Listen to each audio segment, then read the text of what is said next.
Happy Friday. Well, you also, Jen. We made it through St. Patrick's Day, so life is good. Yes, and if we were in Emmitsburg, the party would just be starting. Oh, Lord. It's a long week for them in Emmitsburg. You're right. You're right.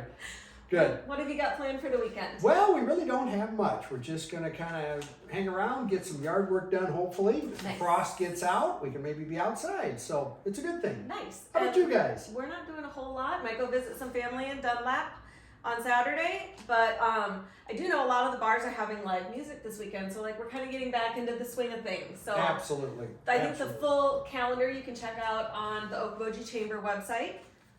Absolutely. So the good news is that restaurants are getting back. They're getting full. I've been amazed at how well Oh yeah, they're doing, and they're all happy. So it's we good. just need more employees, but that Well. goes with the territory. Yeah, that'll come hopefully. Yes. We not a lot going on this week real estate wise. There was only 3 closed transactions. They're all residential, 2 single families and 1 condo. Let's talk about pending though. Sure. There were approximately 80 to 85 or 85 to 90 totally pended. And again, we kind of break out true pended versus active contingent. You want to say we've been using the term 88.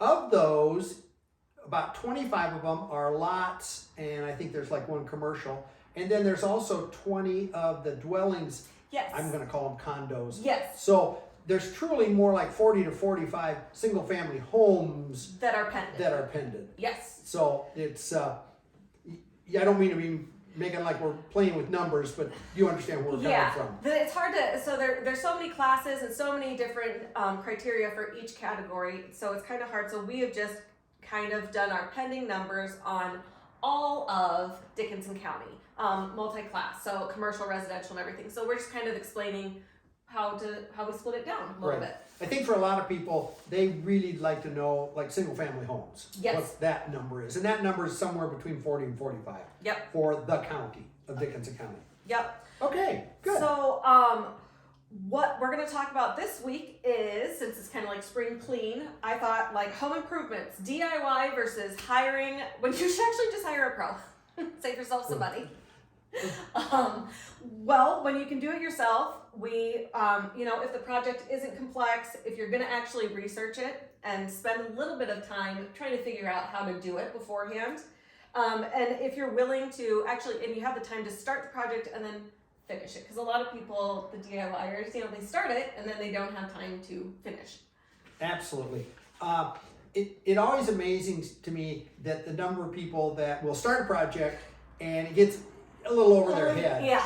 The one thing we do see an awful lot more of, and again, partly because our inventory is so low, that a lot of people are doing some major remodeling Yeah. to either all or part of their house, or maybe the family room they've decided to redo and all that. Mm-hmm. So it's a good thing, but in my family, let's put it this way, I'll relate it to my family. Yes. My wife Jan has always said, you are more than welcome to do that yourself. And when you're done, then we'll go hire someone to do it correctly.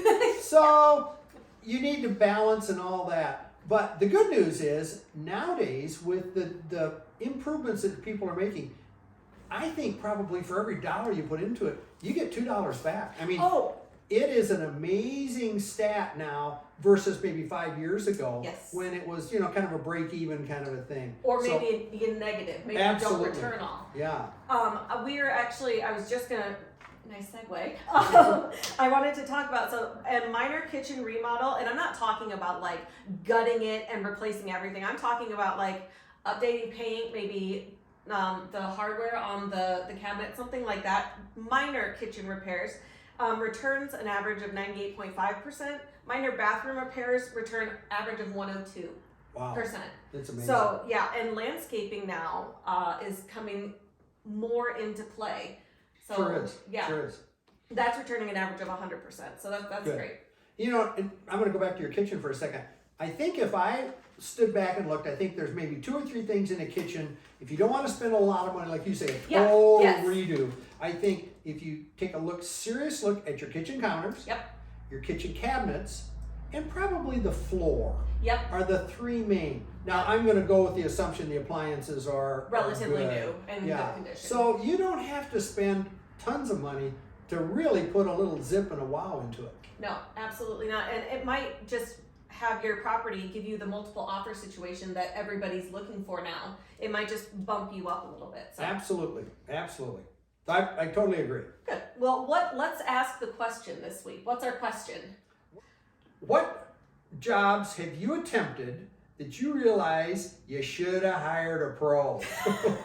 And see, I got a lot in that category, but I'm not going to go down there. So if you've got a job that you've tried and you should have added a pro, let us know what it is. We Something fun. kind of like to have some feedback, and we'll go with that. Does that sound okay? Yeah, and last week our question, I think we had pretty even answers. It was kind of tied between which would you rather have remodeled, an updated kitchen or an updated bathroom. We were pretty neck and neck on that for the Yeah. responses. So that's good. All right, well, have a great weekend. You too.